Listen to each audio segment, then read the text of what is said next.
Science का आज हमने चैप्टर नंबर 4 स्टार्ट करना है, हेल्थ एंड सिकनेस, सेहत और बीमारी। रीड एंड शेयर में आज मेरे पास हदीस का तर्जुमा है। द प्रॉफिट सल्लल्लाहु अलैहि वसल्लम सेड, नबी सल्लल्लाहु अलैहि वसल्लम ने कहा, there is no disease that Allah has created except that he also has created इस ट्रीटमेंट के। ऐसी कोई बीमारी नहीं है जिसको अल्लाह ने बनाया हो और साथ ही उसका इलाज भी ना बनाया हो। अल्लाह ने जितनी भी बीमारियां बनाई हैं, हर बीमारी के साथ अल्लाह ने उस बीमारी का इलाज जो है वो बनाया हुआ है। Microbes are too small to be seen with the naked eye, so how do we know they exist. Microbes जो होते हैं वो इतने छोटे होते हैं कि उसको इंसानी आँख से नहीं देखा जा सकता, फिर हमें कैसे पता है कि वो होते हैं, उनका वजूद है। When you see mouldy bread in your fridge, जब आप अपनी फ्रिज में गली सड़ी ब्रेड जो होती है वो देखते हैं, यू आर सीइंग कॉलोनीज़ और ग्रुप्स ऑफ माइक्रोब्स। तो उसके ऊपर जो येलो येलो आपको चीज़ नज़र आ रही होती है वो माइक्रोब्स की कॉलोनीज़ या ग्रुप्स होते हैं। वहाँ पे बहुत ज़्यादा हज़ारों की तादाद में, सैकड़ों हज़ारों की तादाद में माइक्रोब्स जो होते हैं वो वहाँ पर होते हैं। एक अकेला माइक्रोब इंसानी आँख से नज़र नहीं आता, लेकिन जब 100,000 माइक्रोब एक जगह पर इकट्ठे हो जाते हैं तो वो पूरा ग्रुप उनका नज़र आता है। सिमिलरली ऐसे ही when you get a cavity और टूथ डिके, अगर आपका दांत खराब होता है, there is a particular type of microbe growing in your mouth, तो आपके मुंह में एक ख़ास किस्म का जो माइक्रोब है ना वो बढ़ रहा होता है, वहाँ पे वो बड़ा हो रहा होता है, विच इज़ कॉल्ड बैक्टीरिया, जिसको बैक्टीरिया कहते हैं। Bacteria from a sticky colourless film called plaque that constantly forms on our teeth. Bacteria जो होते हैं वो एक स्टिकी कलरलेस फिल्म, एक तय बना देते हैं जो कि स्टिकी होती है, जो लेसदार होती है और कलरलेस, उसका कोई कलर नहीं होता, और उसको क्या कहते हैं, उसको प्लेक कहते हैं। और वो मुसलसल हमारे दांतों पे वो बनाते रहते हैं। ये एक सेहतमंद दांत है, ये इसके ऊपर प्लेक शुरू हो गई है, ये येलो येलो। और फिर वो जो हमारा जो टूथ डिके है, हमारी कैविटी जो है ना वो शुरू हो जाती है। It is responsible for infection in our gums and causes cavities and tooth decay and can harden into tartar if not removed daily. इनका क्या, ये हमारे दांतों में क्या करते हैं, हमारे दांतों में इन्फेक्शंस कर देते हैं, हमारे गम्स को, हमारी जो दांत की जड़ें हैं उनको ख़राब कर देते हैं। गम्स ये जो स्किन का हिस्सा है इसको ख़राब कर देते हैं और इन्फेक्शन और कैविटीज़ और सुराख बना देते हैं, हमारे दांत ख़राब कर देते हैं और हमारे दांतों के ऊपर ही जम के पक्के पक्के वहाँ पर अपना घर बना लेते हैं अगर हम उनको टाइम से रिमूव नहीं करते। Infections, when disease causing microorganisms attack the human body they cause infections and diseases।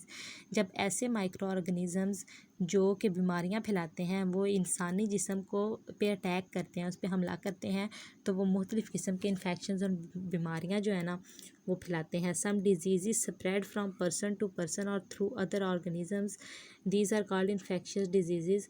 कुछ ऐसी बीमारियां हैं जो एक इंसान से दूसरे इंसान में ना मुंतकिल होती हैं टच करने से, जैसे आजकल कोरोना वायरस फैला हुआ है जो एक इंसान से दूसरे इंसान में एंटर होता है। और कुछ बीमारियां ऐसी हैं जो थ्रू अदर ऑर्गेनिजम्स, जो दूसरे लिविंग ऑर्गेनिज्म जो होते हैं उनकी वजह से एंटर होती हैं एक इंसान से दूसरे इंसान तक। जैसे अगर एक इंसान को मलेरिया है, उस बंदे को मलेरिया ऑलरेडी है और उस मलेरिया के पेशेंट को एक मच्छर काटता है, उस मच्छर में मलेरिया एक जर्म का नाम है, मलेरिया जो है उस मच्छर को नहीं है अभी, लेकिन उस मच्छर ने किसी ऐसे इंसान को काटा है जिसको मलेरिया है, तो फिर वो वहाँ से मलेरिया का जो जरासीम है ना वो उस मच्छर के अंदर चला जाएगा और फिर वही मच्छर अगर जाकर किसी और इंसान को काटेगा तो उस इंसान को भी मलेरिया हो जाएगा।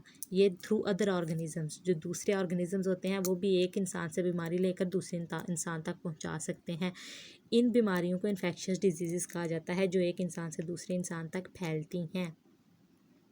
सम common infectious diseases are polio, कुछ आम जो इन्फेक्शियस डिजीज़ हैं जो इस तरह फैलती हैं एक इंसान से दूसरे इंसान तक, उनमें पोलियो है, ट्यूबरक्लोसिस है, मलेरिया है, डेंगू वगैरह है। But how do these micro organisms attack और इन्फेक्ट अस, लेट अस फाइंड आउट। लेकिन कैसे ये माइक्रो ऑर्गेनिजम्स जो होते हैं हम पर हमला करते हैं और फिर हमें बीमार करते हैं। हाउ माइक्रोब्स इन्फेक्ट अस, सबसे पहले माइक्रोब्स जो हैं वो हमें इन्फेक्ट कैसे करते हैं। What do you think how we actually get infected with disease causing microbes, वो कह रहा है आपके ख्याल में हम कैसे जो है ना ये जो ये जो जरासीम हैं जो कि बीमारियां फैलाते हैं, ये हमें कैसे हिट करते हैं, कैसे हम पर अटैक करते हैं।